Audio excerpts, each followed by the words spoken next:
My stepdad remodeled my late father's house, called me a freeloader, and tried to kick me out, but he didn't expect what I did next to reclaim my home.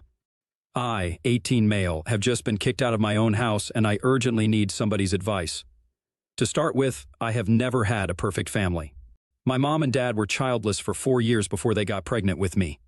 I've been told that it was a miracle that my mom got pregnant since they had been trying for a long time and had lost all hope. However, once my mom found out that she was pregnant, both my parents were extremely happy and started to plan for the future. This happiness was short-lived, as has been told to me by my grandma, because my parents were never really happy with each other. They have always had a lot of nasty fights, and even after my mom got pregnant with me, these fights never really stopped. All of their fights were pretty much about the same things every day. Mom hated the fact that Dad gambled, and Dad hated the fact that Mom was drinking the whole day, even though she was pregnant with me. To compromise, Dad decided to stop gambling on the condition that Mom stopped drinking as well, which Mom initially agreed with, but she never kept her end of the deal. Dad found out that she was secretly hiding alcohol bottles around the house to take a sip here and there.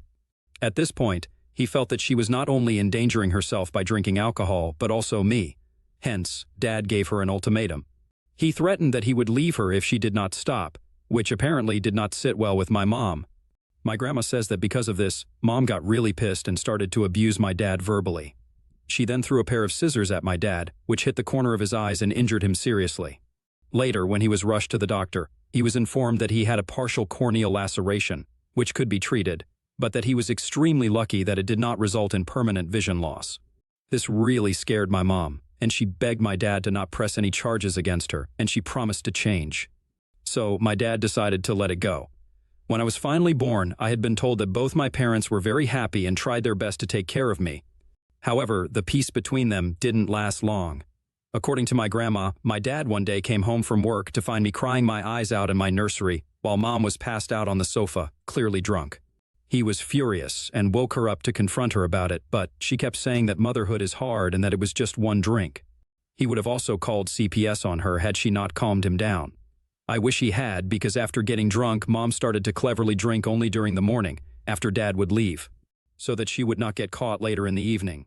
This is why I must have spent a lot of days in hunger, because my health started to deteriorate and I was losing weight really fast. Whenever my grandma would come to visit, she would always find the house in a complete mess.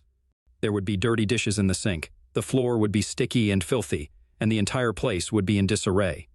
She would find me wearing dirty diapers, dirty clothes, with my hair uncombed, and whenever she tried to talk to my mom about the state of the house or about me, my mom would become extremely defensive and ask her to mind her own business. One time, when my grandma came to visit us, she realized that my mom was clearly drunk during the day since she was unable to comprehend her words and kept giggling. When Grandma confronted her about it, my mom started to get angry and insisted that it wasn't a big deal. That's when my grandma decided enough was enough. She stayed with me the entire day so she could take care of me, and later, when my dad was back from work, she demanded that she take care of me for a few months so that she could admit my mom to a rehabilitation center.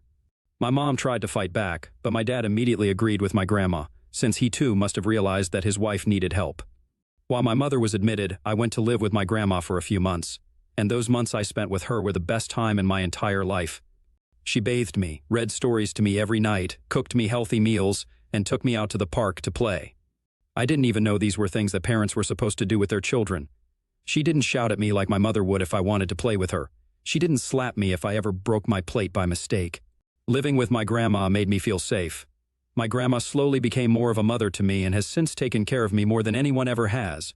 I'm so grateful that she is my grandma because I don't know how else I could have survived all those years. My dad would visit me all the time since he missed me a lot. He would tell me how much my mom missed me and that she could not wait to get well so that she could hold me again. Honestly, I kind of dreaded going back to my parents' place. I wish that I could just stay with my grandma forever.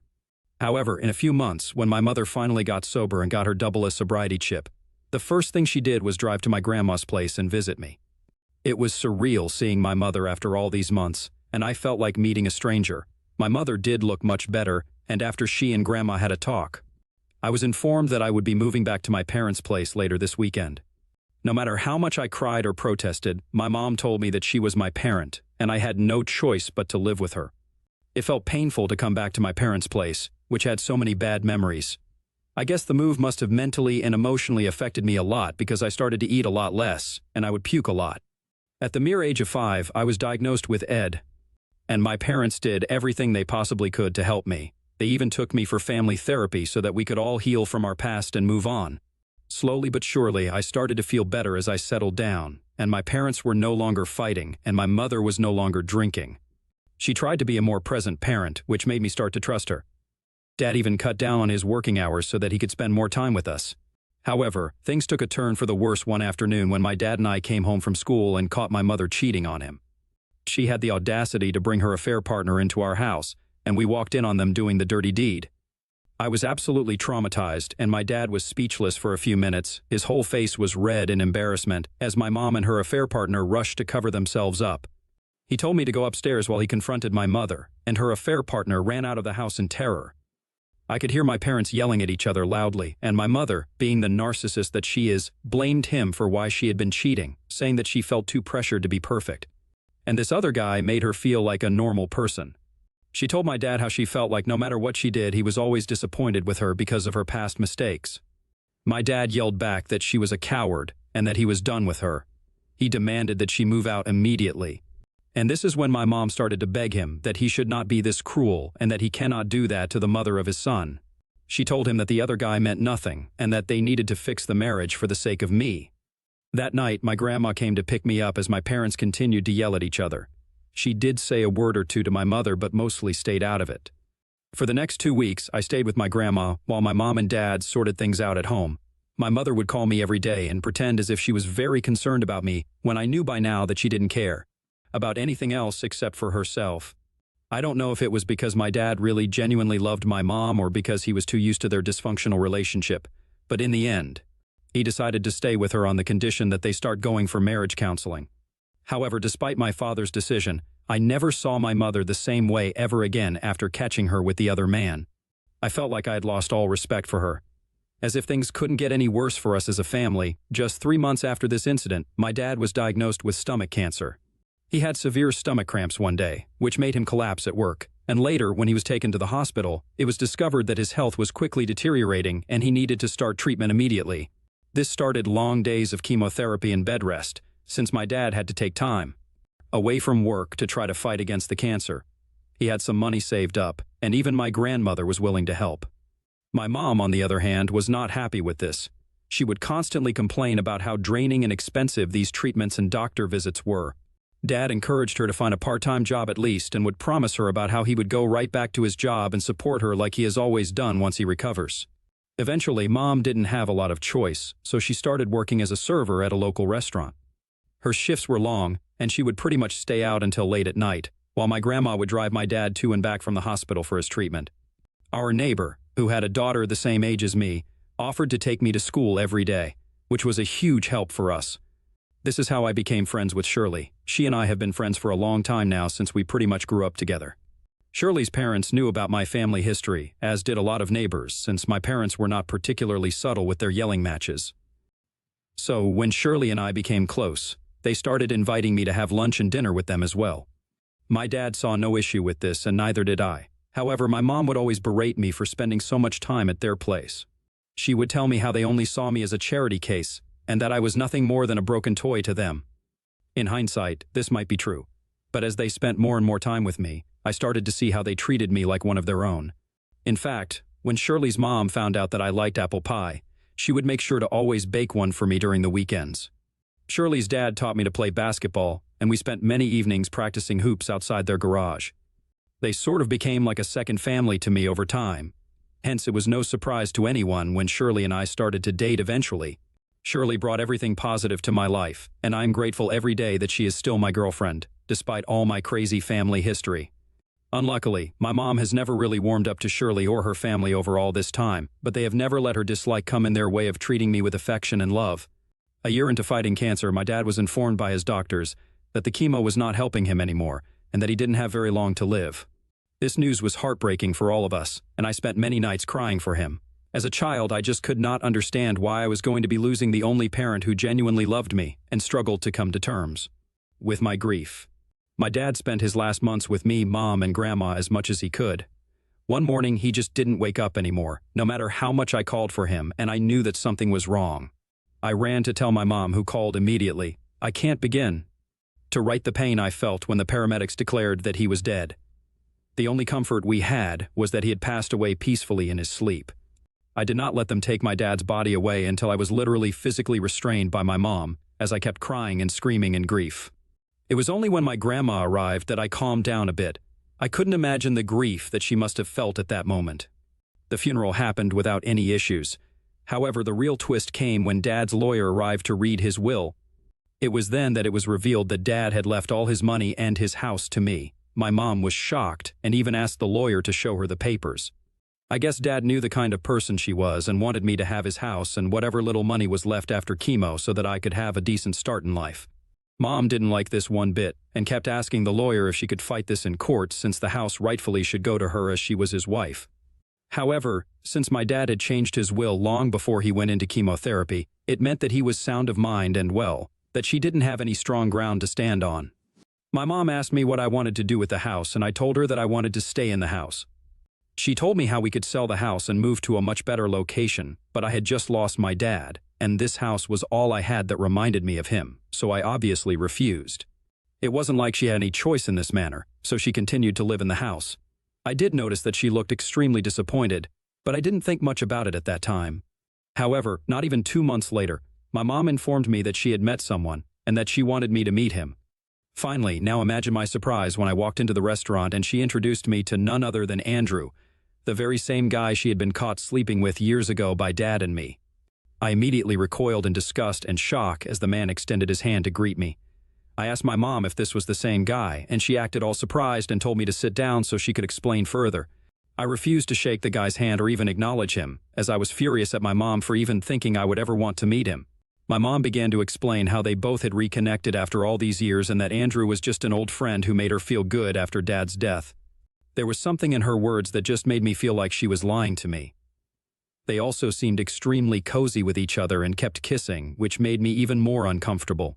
I started to think about all those nights she came back home late at night while my dad was still alive, giving excuses that she was working overtime when she could have been very well meeting up with this guy behind our backs. Throughout the evening, I kept ignoring Andrew whenever he tried to make any small talk with me.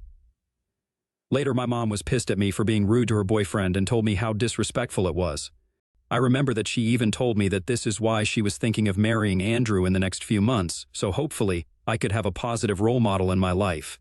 I was pissed hearing this and told her that there was no way that I wanted it in my life, and that if they did get married, then she had to move out because I would rather live alone than with a man who had the audacity to have an affair with her while my dad was still alive. My mom threatened me that I was still underage and that she was my parent, so I had no real choice in this matter anyways.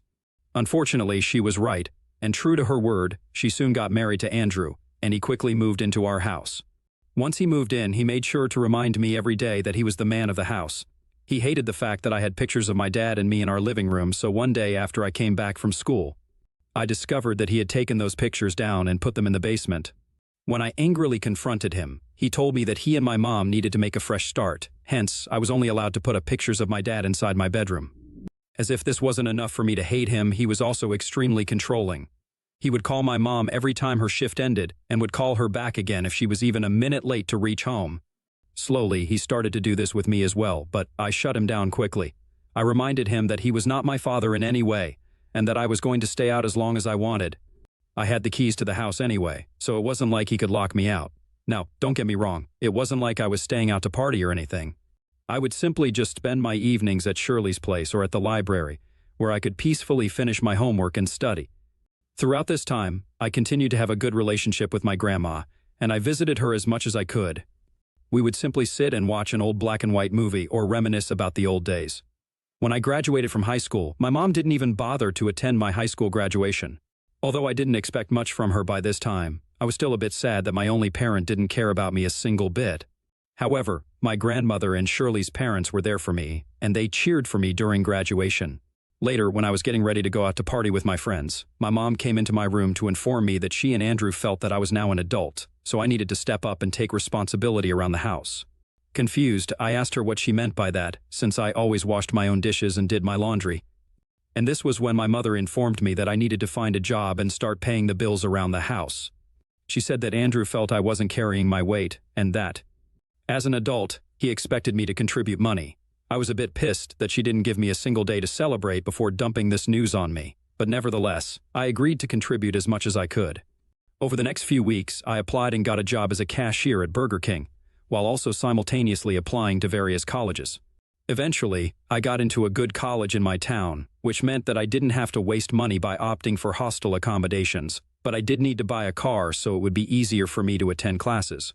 I decided to have a talk with my mom to ask her if she could help me buy a car, but she and Andrew immediately got pissed hearing this. Andrew yelled at me that they were doing more than enough for me with the tight income they both had, and that for once, I needed to stop being so selfish. I couldn't comprehend exactly what it was that made me selfish in his book, but Mom didn't even try to defend me. She told me that I was on my own, and that as an adult, I needed to figure things out. Imagine my surprise when just a few weeks later, I woke up to a few workers working on remodeling the kitchen and the downstairs washroom. When I asked Mom about it, she told me that Andrew was sick of how old and rusty the house looked, so he was going to be changing a few things here and there. I asked her where they got the money to do this when, according to them, they didn't even have the money to help me out with the car a few weeks ago. Hearing this, Mom got frustrated with me and said that I was being entitled to expect them to help me. For the next few weeks, I watched Mom and Andrew change things around the house and completely revamp it. I kept my mouth shut throughout all of this and just kept my head down. Shirley knew I was upset over this and tried to cheer me up as much as she could. However, today when I returned home, I found my things and my clothes in the living room. I rushed to check on my things, yelling at Mom about why they were there and not in my room. And this is when Andrew and Mom came downstairs to tell me that they needed to talk to me about something very important. They then went on to excitedly announce that Mom was pregnant with Andrew's child and that they had kept this news to themselves for over 2 months. Andrew then went on to state that as the father of the child, he needed to think about the needs of his child first. Hence, he had decided to change my room into a nursery for his baby. My mouth hung open in shock as he went on to say that it was time for me to move out and live on my own. Since he and Mom had agreed that they could not take care of a freeloader anymore, Mom nodded in agreement and suggested I could move into Grandma's place until I could afford my own. I could feel tears welling up in my eyes at that moment. I felt so unwanted that I didn't even bother to argue with them. I called an Uber, and I took all my important documents so I could spend the night here at my grandma's place. She is as shocked as me, and she hates my mom even more now. She wanted to go right back and confront my mom, but before that, I wanted to take some legal advice. I have just recently turned 18, and I know that the house rightfully belongs to me. So, will I face any issues removing my mother and Andrew from the premises? Will I have to consult with a lawyer regarding this? Update 1. Okay guys, thanks for all your advice. I read all of your comments and decided to do what most of you told me to do. First of all, today I went to visit my lawyer to understand my legal stance better. The lawyer informed me that there was no way that Mom and Andrew had any right over the house, as my dad's will was crystal clear, and that I needed to hand them a formal eviction notice, which could then be used to sue them if they didn't abide by it. After this, I visited my house with my grandma. I had the keys to my place, so I didn't even bother to ring the doorbell. Luckily, there was no one home. I called Shirley's dad and asked him if he could help me change the locks on the main door and the back door, and fortunately, he agreed. By the time Shirley and Andrew returned home, the locks had been changed. I met them outside on the porch with my grandma and refused to let them inside. Andrew was furious seeing me standing there, but my 5 feet 5 inches grandma was not scared of him one bit. She looked him right in the eyes and told him that they had 30 days to move out since I had decided to sell the house, and there was nothing that they could do to stop it. I then handed them a written notice signed by my lawyer, outlining their 30-day eviction period and the legal consequences they would face if they did not comply. Andrew snatched the paper from my hand to inspect, his face turning red in anger. He then crumpled it, but Grandma warned him that destroying it wouldn't change anything. They had 30 days, and that was non-negotiable. Seeing this unfold, Mom started to beg me and tell me that I should not put her through so much stress during her pregnancy. She went on to say how big of an inconvenience it would be for them to move out when she was already going through so much. I was so mad at her for never defending me all this time that I started yelling at her for being such a horrible mother to me for all these years. I reminded her how she would just leave me to fend for myself while she would be passed out from drinking. I told her how, as an adult, she needed to find her own place and stop living at my place. Hearing this, she started to plead even more. But I told her that she and her freeloader husband were done mooching off of me and my house. Andrew looked horrified and tried to ignore me and get inside the house, but quickly realized that his keys didn't work anymore since the locks had been changed. He started to yell at me, but I told him that I would call the police on him because he was technically trespassing on my property now. It was satisfying to see him look pissed but unable to do anything. I told both of them that this was only going to be the start of all their trouble and their new baby if they didn't listen to me. I reminded them that not only would I sue them, but I would make sure that it would drain all their finances while I could just recover the money from selling the house. Eventually, I told them that I had nothing to lose at this point and that me and Grandma were going to be staying with them for the next 30 days to make sure that they were going to be packing and leaving. Andrew and Mom were clearly not expecting this and tried to argue back, but I wasn't having it. I reminded them that I was the owner and they were merely just guests, so if they didn't like what I was saying, they were free to go to a motel and that I would move all their things out to the porch for them to collect the next morning. Their faces turned a mix of anger and desperation, but they knew that I was done with them. This was my house, my rules, and it was time for them to respect that. Update 2. Wow, I woke up today to find my post on TikTok. I live in a small town, so there is a high chance that if my neighbors or friends come across my post or the video circulating, then they might recognize me. Now, addressing the questions about why I'm giving my mom and Andrew a 30-day legal notice. It's because my lawyer advised that this would ensure they have no grounds to sue me if this ever goes to court. As for those asking about the money my stepdad spent on remodeling the house, I want to be fair. When I sell the house, I am prepared to reimburse him for the remodeling costs, provided he can produce proper bills that my lawyer can verify. As for those asking why my grandma and I are staying here with my mom and Andrew, it's because I don't want them to unfairly claim any part of this property since they don't pay me any rent. As the owner of the house, I'm not going to leave my property. I have also refused to provide them with a key to my doors, so they can't even claim that they live here without a key. My grandma, who is a no-nonsense person, wants to be here to make sure these leeches are out of here soon. Update 3. It's been a while since I gave an update here.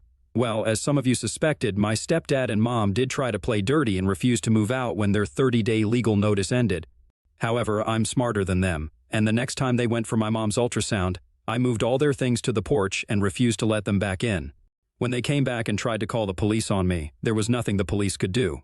I calmly showed them proof that I was the legal owner and explained that my stepdad and mom didn't even have a key to the house. Seeing this, the police informed them that their only option was to go to court if they wanted to contest my claim. Andrew cursed me out loudly and started to walk over aggressively, but one of the officers warned him to calm down or risk being detained. Eventually, my mom and Andrew were removed from my property, and it was satisfying to watch them realize exactly what they had lost.